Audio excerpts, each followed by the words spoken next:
কড়া নাড়ছে খুশির উৎসব ঈদ উল ফিতর। নতুন জামাকাপড়, জুতা, গয়না বা শৌখিন জিনিসপত্র কেনা প্রায় শেষ। তবে এখন দরকার ঈদের জরুরি নিত্যপণ্যের। সেমাই, লাচ্ছা, দুধ, কিশমিশ, বাদাম সহ বিভিন্ন মিষ্টান্ন খাবার তৈরির উপকরণের বাজারে ক্রেতার ভিড়।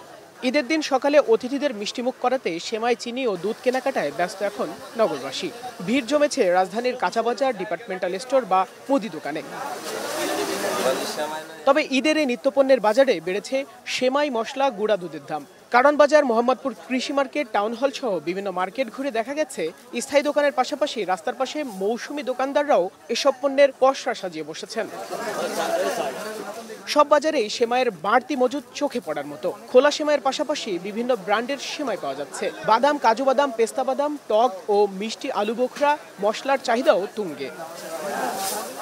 গেল বছর 200 গ্রাম প্যাকেট লাচ্ছা 400 টাকায় বিক্রি হলেও এখন তা 55 থেকে 60 টাকা। একইভাবে দাম বেড়েছে খোলা সেমাইয়ের। খোলা সেমাই বিক্রি হচ্ছে কেজি প্রতি 100 থেকে 300 টাকায়। উৎসব পুঁজি করে বাড়তি মুনাফার অভিযোগ ভোক্তাদের।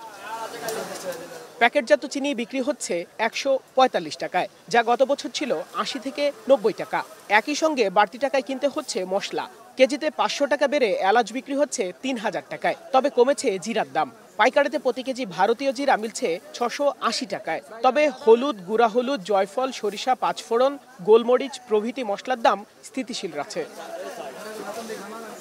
ঈদের আগে হঠাৎ করেই বেড়েছে মুরগির দাম। প্রতি কেজি ব্রয়লার মুরগি 240 থেকে 250 টাকা, আর সোনালী মুরগি 330 থেকে 350 টাকা দরে বিক্রি হচ্ছে।